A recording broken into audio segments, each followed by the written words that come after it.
अस्सलामुअलैकुम। मैं हूं हमजा वसीम PSX एनालिसिस से। अगर आज की मार्केट की बात की जाए तो आज की मार्केट 40 पॉइंट के साथ इंडेक्स 41,816 की सतह के करीब बंद रही।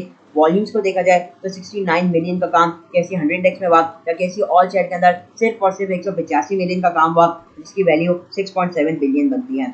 तो वॉल्यूम वाइज बात की जाए तो वॉल्यूम में काफ़ी हद तक हम कमी देख रहे हैं मार्केट के अंदर। और अल्हम्दुलिल्लाह जैसा हमने कल आपको गाइड किया गया था भाई, मार्केट का एक सपोर्ट लेवल 41,700 750 का हमने जो दिया था, उधर से मार्केट बेहतरीन तरीके से रिबाउंड होती हुई नजर आई। और फिर जाहिर सी बात है एक बड़ी थिन रेंज के अंदर आज मार्केट ऑल्दो परफॉर्म किया 250 पॉइंट की। बाकी जो अगर स्टॉक्स दिए गए थे जिसके अंदर इमेज दिया गया था, आप लोगों को बताया गया था कि इमेज आपको एक ही दिन के अंदर इंट्राडे के अंदर ही प्रॉफिट दिखा देगा। और अल्हम्दुलिल्लाह जो क्लोजिंग आई वो तकरीबन 6.49% पॉजिटिव आई है, और आज ये 11 रुपये 25 पैसे तक गया था, अभी क्लोजिंग 10 रुपये 99 पैसे तक आई है। तो अल्हम्दुलिल्लाह हमारी इसमें भी काफ़ी हद तक कॉल सक्सेसफुल रही, बहुत सक्सेसफुल रही। जहाँ आपको बताया गया था, ये भी बताया गया था कि मार्केट जहाँ बढ़ती है इंट्राडे के अंदर वहाँ बेच कर काम कर। आप देखेंगे कि मार्केट बढ़ी तो सही, लेकिन फिर हमने मार्केट के अंदर प्रेशर देखा। तो ये वो सारी चीज़ें थी जो हमने आपको गाइड की, और अल्हम्दुलिल्लाह काफ़ी सक्सेसफुल भी साबित हुई। बाकी मज़ीद अगर हम देखते हैं टॉप कंट्रीब्यूटर्स की तरफ, तो आज जो मार्केट के अंदर जो टॉप कंट्रीब्यूटर रहा वो PSEL का स्टॉक 67 पॉइंट्स मार्केट में पॉजिटिवली कंट्रीब्यूट करता हुआ नजर आया। फिर दाऊद हरकुलस 17 पॉइंट, फिर हप्को हो गया, फिर सिस्टम्स, UBL, मारी हो गया, Hascol, NBP, GHGL, bank Alfalah हो गया, MTL हो गया, एंग्रो, HMB, AICL और पायोनियर सीमेंट जैसे स्टॉक्स हो गए। या डिक्लाइन साइड पे बात की जाए तो MCB का स्टॉक काफ़ी नेगेटिव रहा। फिर OGDC हो गया, PPL, Lucky, Lotte chemical, BAHL, HBL, SNGP, Meezan bank, FFC, Searle, DGKC, Atlas Honda, KTML और नेस्ले के स्टॉक्स हो गए। तो इनके अंदर मार्केट में थोड़ा मार्केट में देखा कि ये लोग नेगेटिव परफॉर्म करते हैं, मार्केट में इसकी वजह से थोड़ा प्रेशर भी बना रहा। जहाँ मजीद अगर बात करते हैं सबसे पहले डॉलर के हवाले से, तो आज जो डॉलर की क्लोजिंग आई है वो 282 रुपये 29 पैसे के पास आई है। तो आज भी डॉलर के अंदर तकरीबन 68 पैसा का इजाफा रहा इंटरबैंक की मार्केट के अंदर। तो ये थोड़ी नेगेटिव चीज़ है। अब ये डॉलर के अंदर इजाफा इसीलिए, और जैसे मैंने कल भी जिक्र किया, पहले भी जिक्र कर चुका हूँ कि IMF प्रोग्राम डिले पे डिले होता जा रहा है। अब आज न्यूज़ आ रही थी कि भाई आपका IMF प्रोग्राम 2 दिन में हो सकता है।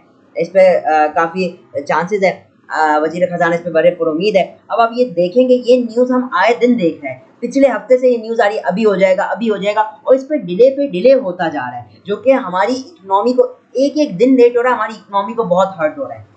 क्योंकि 1 रुपये आपका डॉलर बढ़ता है ना, अगर 1 रुपये, तो आपका यहाँ पे पाकिस्तानी रुपये में कर्जा 100 मतलब कि 100 अरब रुपए से बढ़ जाता है, 100 अरब रुपए से भी ज़्यादा। ये तो मैं आपको बता रहा हूँ मिनिमम, क्योंकि कर्जा मेरे हिसाब से 100 बिलियन डॉलर से ऊपर ही है। तो ये कि 10,000 करोड़ का आपका इजाफा हो जाता है कर्जे के अंदर। तो ये एक बहुत ज़्यादा नेगेटिव चीज़ है। फिर आपकी सियासी हालात हम देख रहे हैं कि भाई आपकी रैलियाँ निकली जा रही है, आपकी जो ये सियासी अदम इस्तेकाम जो है वो बढ़ता जा रहा है, वो अपने उरूज पे वंस अगेन पहुँच रहा है। ये एक और चीज़ है जो इन्वेस्टर्स को या ट्रेडर्स को स्पेशली मार्केट में काम करने से रोकता है।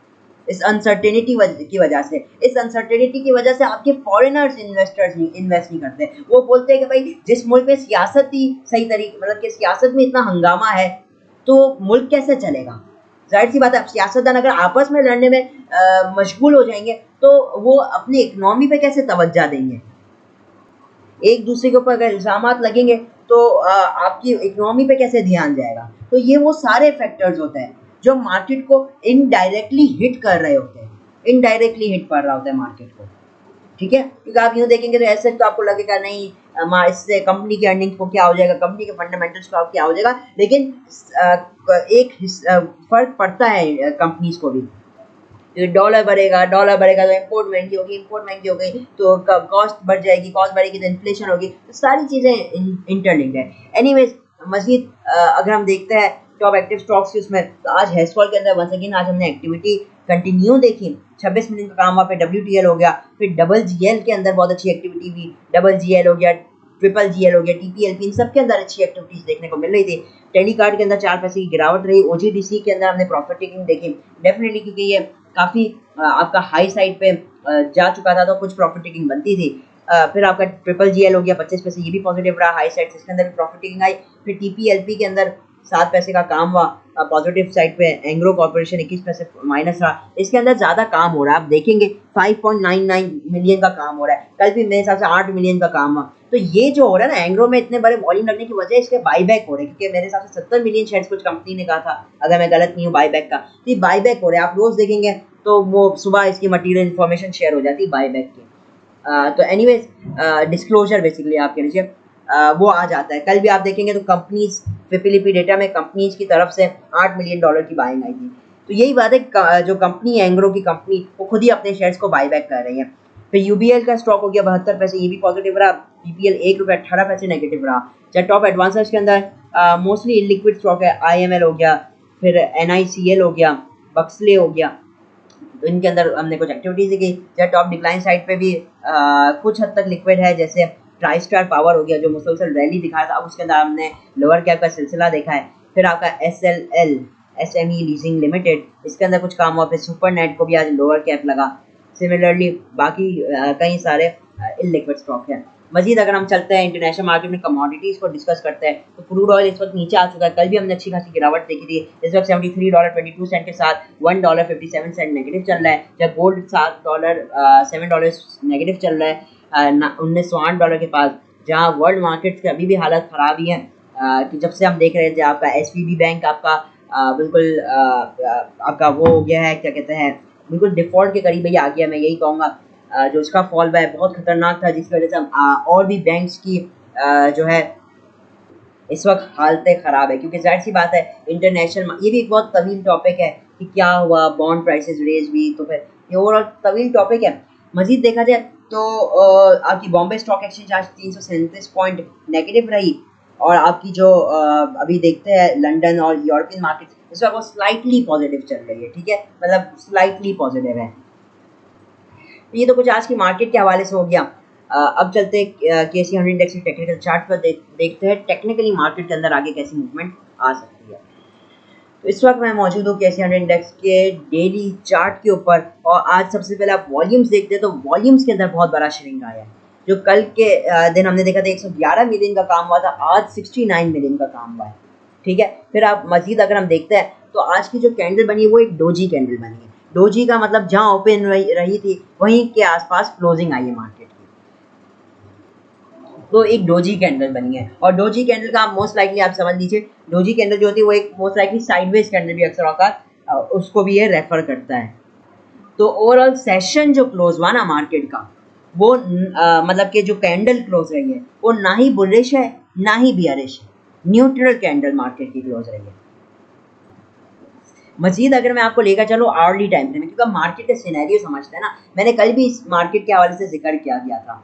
अभी आप देखते हैं मार्केट को, तो मार्केट ने, मैंने आपको जैसे कल कहा कि भाई मार्केट 2500 पॉइंट की रैली कर चुकी है, 2500 से मुराद के 2250-2300 पॉइंट की रैली कर चुकी है, और उसके अगेंस्ट अभी तक हमने कोई मेजर एडजस्टमेंट मार्केट के अंदर नहीं देखी है। मेजर एडजस्टमेंट अभी तक मार्केट के अंदर आई नहीं है। आप कह लीजिए या रिट्रेसमेंट जिसको कह लीजिए, या आप डिप कह लीजिए, या छोटी करेक्शन कह लीजिए, वो अभी तक मार्केट के अंदर आई नहीं है। इस वक्त मार्केट जो है ना वो बिल्कुल इनडिसाइसिव सिचुएशन के अंदर है। मार्केट अभी आप देखेंगे साइडवेज के अंदर आज भी घुस गई। अभी मार्केट पहुंच चुकी है बिल्कुल इनडिसाइसिव सिचुएशन में, या तो आर या तो पार। कोई न्यूज़ अगर आ जाती है जैसे आईएमएफ के हवाले से तो मार्केट पॉजिटिव होगी, अगर नहीं आती और सियासी हालत मजीद खराब होते तो डेफिनेटली फंडामेंटली मार्केट बियरिश हो जाएगी।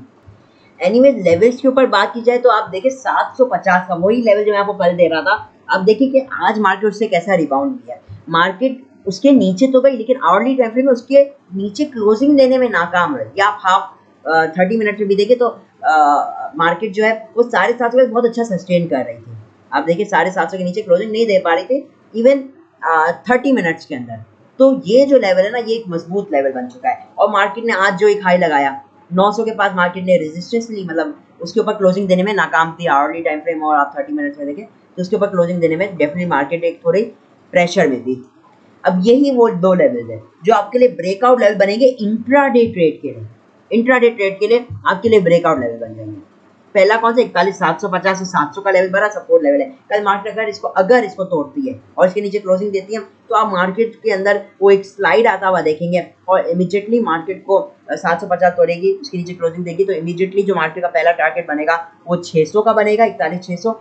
उसके बाद जो अगला लेवल होगा मार्केट का वो होगा 41,450 से 400 का अगला लेवल होगा। उसके बाद जो अगला लेवल आपके पास आएगा वो होगा 41,150 के पास और फिर 40,900। तो ये इंपॉर्टेंट सपोर्ट लेवल्स है मार्केट के लिए। इस वक्त आपको जैसे बताया मार्केट को अगर रैली करनी है तो 41 आज का हाई उसको ब्रेक करना जरूरी है। या चले आज का हाई नहीं तो 42,000 के ऊपर भी अगर मार्केट सस्टेन कर जाती है ना तो मार्केट आपकी मूवमेंट दे सकती है, वरना उससे पहले आपको कोई मूवमेंट नहीं मिलेगी। ठीक है, उससे पहले मूवमेंट की एक्सपेक्टेशंस रखने का फायदा ही नहीं है मार्केट के अंदर।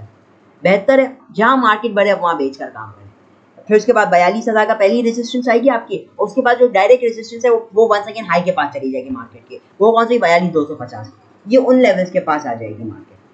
तो अभी आपने समझ लेना कि मार्केट इस वक्त ठीक ठाक बढ़ चुकी है। विद इन आप समझे कि पहली मार्च को मार्केट ने एक लो लगाया था 42,000 और 13 दिन के अंदर मार्केट 2,000 पॉइंट बढ़ गई। 5% का गेन हो गया मार्केट के अंदर।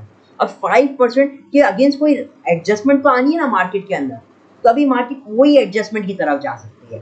तो अगर 41,750 तोड़ेगी तो आपकी जो अलार्म सिचुएशन हो जाएगी। जिन्होंने नीचे मार लिया वो चाहे तो अपना स्विंग ट्रेड में भी ऑफलोड कर सकते हैं माल, इंट्राडे में तो भले करे मंदी, वो स्विंग ट्रेड में भी मंदी की तरफ जा सकते हैं। ठीक है, और बेहतर है हाँ कोई जैसे बोला ना मैंने, कोई अनएक्सपेक्टेड न्यूज IMF की अचानक से आ जाए उसके ऊपर मूवमेंट बन जाए तो वो एक अलग ही सिनेरियो है। ठीक है, मैं अभी बात कर रहा हूँ सिर्फ टेक्निकली। ठीक है, 750 नहीं तोड़ती, सिक्योर रखती है तो मार्केट इसी तरीके से आपको साइडवेज मूवमेंट दिखाएगी। तो 750 आपका एक डिसाइसिव पोजीशन इसके ऊपर है। Market is good, market is strong, लेकिन ये तोड़ेगी तो वही बात है आपके लिए एक न्यू बियरिश वेव या करेक्टिव वेव में मार्केट दाखिल हो जाएगी।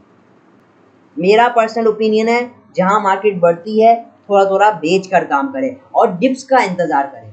आप डिप्स में मार्केट में फिर रीएक्यूमुलेट कर लीजिएगा, ठीक है ना, फिर रीएक्यूमुलेट कर लीजिएगा। तो इस तरीके से काम करना चाहिए इस बार। और अगर मैं गलत नहीं हूँ तो इसी थर्सडे मार्च 16 को मेरे हिसाब से मॉनेटरी पॉलिसी भी है जो स्टेट बैंक ने अर्लियर दिस ईयर इशू की थी, मतलब जो डेट्स है वो इशू की थी। तो इस हिसाब से भी वैसे तो एक्सपेक्टेड है कि इंक्रीज नहीं होगा, लेकिन अगर इंक्रीज होता है तो फिर वो मार्केट के लिए एक बेरिश चीज़ होगी। ऑल्दो टेक्निकली भी बता दिया आपको, न्यूज़ भी बता दी कि चीज़ों पे फोकस करना है। जैसे आगे पॉलिटिक्स हो गई, IMF हो गया और मॉनेटरी पॉलिसी, ये तीन इस वक्त चीज़ें हैं जिसके ऊपर इन्वेस्टर्स और ट्रेडर्स को अपनी आंखें रखनी चाहिए। पहला जो स्क्रिप्ट हमारे पास मौजूद है वो है ABN एवेंसियन। ये सिर्फ इंट्राडे ट्रेड होगी। इंट्राडे ट्रेड इसलिए देखिए मैं ऑल्दो ऑलरेडी टाइम फ्रेम पे हूँ क्योंकि देखिए ये थोड़ी फ्लक्चुएशन इसके अंदर कम होती है, मतलब कि मूवमेंट जो है वो थोड़ी कम परसेंटेज की होती है as compare to other stocks.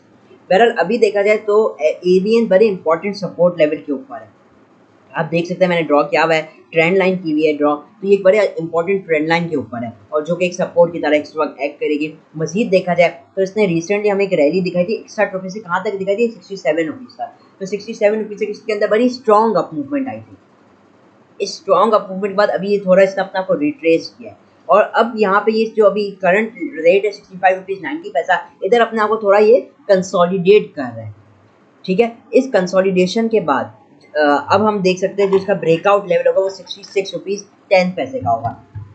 तो कल के दिन अगर ये 66 रुपीज़ 10 पैसे के ऊपर अपनी क्लोजिंग देता है तो हम इसके अंदर एक ट्रेड बना सकते हैं जिसके अंदर टारगेट बन सकता है 6650 से लेकर 67 और 6750 का आखिरी टारगेट बन सकता है। अगर इंट्राडे नहीं तो ये इंशाल्लाह BTSP ट्रेड में ही आपको प्रॉफिट दिखा देगा। जैसे मैंने आपको पहले अर्ज की कि ये एक लो फ्लक्चुएशन वाला स्टॉक है, तो ऑल्दो ये काफ़ी अच्छे रेट्स पे आया हुआ है इस बार और इसके अंदर ब्रेकआउट के ऊपर ही एंट्री ले सकता है। अगर ब्रेकआउट नहीं देता 66 का, डायरेक्ट नीचे खोलता है, आपने इसके अंदर आना ही नहीं है, इसको देखना ही नहीं है। इसको फिर देखेंगे किस रेट पे, यहाँ 65, 50, 64 उस लेवल के पास देखना है, 1 रुपये नीचे। ठीक है, ओवरऑल इसके ऊपर आप नज़र वॉच लिस्ट में रख सकते हैं, अट्रैक्टिव रेट्स पे आया हुआ। अब जो हमारे पास दूसरा स्टॉक मौजूद है वो है लॉटे केमिकल। लॉटे केमिकल के हवाले से भी कुछ समझ लीजिए, इसके ऊपर भी इम्पोर्टेंट इसके आपकी क्या कहते हैं हिकमत अमली होनी चाहिए। वो ये कि देखिए इस वक्त ये मौजूद है 24 रुपये 29 पैसे पे इसकी क्लोजिंग है। अच्छा, एडजस्टमेंट के बाद जो इसकी क्लोजिंग है वो 24 रुपये तकरीबन 70 पैसे के पास, 67 पैसे के पास आई है।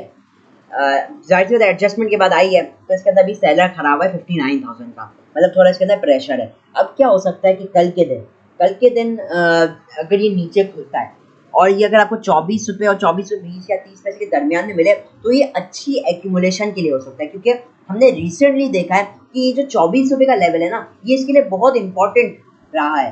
24 रुपये से ये अक्सर हमें बाउंस बैक होता हुआ दिखाई दिया है। आप देखें, मैं बात करूँ 2 मार्च की, तो ये उठा। आप उससे पहले चले जाए 31 जनवरी को की, तो इधर से भी चला 31 जनवरी को, और पीछे चले जाए 20 जनवरी, तो ये चला, और आप मजीद भी पीछे जाएंगे ना, तो ये लेवल एक इम्पॉर्टेंट लेवल रहा है। तो आप इसके अंदर ट्रेड किस हिसाब से ले सकते हैं, आपने लिया 24 रुपये पे। अब आपने क्या करना है, अब हो सकता है इस बार ये सपोर्ट ना ले, ये तो चांसेस है ना कि इस बार ब्रेक कर दे, तो आपने अपना स्टॉप लॉस लेवल 23 रुपये 80 पैसे का आवरली टाइम फ्रेम की क्लोजिंग पे रख देना है, 23 रुपये 80 या 70 पैसे इसका रख दीजिए। और अपना जो पहला टारगेट है, पहला टारगेट अगर आप 24 रुपये 20 पैसे पे लेते हैं, तो आप आराम से बआसानी अपना पहला टारगेट 24 रुपये 70 पैसे का, और फिर दूसरा टारगेट आपका बनेगा तकरीबन 25 रुपये 30 पैसे का। ये टारगेट्स आप बना सकते हैं इसके अंदर। लेकिन वही बात है, अगर आप इसको अच्छे रेट पे ले, 24 रुपये 30 या 24 रुपये के पैसे के पास आपको मिले, तो ये आपको अच्छा गेन दिखा सकता है। लेकिन ये क्या है, हो सकता है आपको इतनी जल्दी गेन ना दिखाए, इसको थोड़ा रखना पड़ सकता है। तो मैं आवरली टाइम फ्रेम में इसको एनालाइज कर रहा हूँ, हो सकता है 1-2 हफ्ते लगा सकते हैं, 1 हफ्ता इतना टाइम लग सकता है। तो अच्छी ट्रेड है, अगर आपको इसमें से क्या कहते हैं 4-5% मिल जाए तो बहुत अच्छा है। 4-5% में आसानी से मिल सकता है, और हो सकता है कल के दिन आपको इंट्राडे ट्रेड भी अच्छी दिखा दे। 24 रुपये के पास लिया, 24 रुपये 20 पैसे, हो सकता है आपको उसी वक्त 50 पैसे का टारगेट दिखा दे, 24 रुपये 70 पैसे का, ये भी मुमकिन है। तो ये हो गया लॉटरी केमिकल के हवाले से। हाँ, मैं पहले ही बता दूं, अगर ये 24 रुपये तोड़ेगा, फिर इसका जो नीचे लेवल जाने वो बहुत दूर होने, 22.5 और 21 रुपये के लेवल होने हैं, तो बेहतर इसको स्टॉप लॉस के साथ इसके साथ ट्रेड की जाए। तो यही थी मुख्तसर सी वीडियो। मार्केट भी थोड़ी बेहतर होना वंस अगेन, तो आपके लिए अच्छे से अच्छे स्टॉक्स और भी लाएंगे। बाकी वीडियो अच्छी लगी तो लाइक, और चैनल पर नए हैं तो सब्सक्राइब कीजिए, और कमेंट भी कीजिए। आप लोग कमेंट्स करते हैं, बहुत अच्छे अच्छे कमेंट्स करते हैं, मुझे बहुत खुशी भी होती है और अच्छा भी लगता है, और बंदे को काम करने में मज़ा भी आता है, वीडियोज़ डालने में मज़ा भी आता है। तो डेफिनेटली मेरी कोशिश होती है आपकी कमेंट्स भी पढ़ा करूँ, और इंशाल्लाह बहुत जल्द वंस अगेन वो जैसे पहले आप लोगों के कमेंट्स में से जो आप लोग स्टॉक लिखा करते थे, उस पर मैं एनालाइज करता था। इंशाल्लाह ये वंस अगेन इसको स्टार्ट करना है, ठीक है। तो इसी के साथ इजाज़त चाहता हूँ। वीडियो अच्छी लगी हो तो लाइक और चैनल का सब्सक्राइब जरूर कीजिएगा। मैं हूं हमजा वसीम, PSX एनालिसिस से।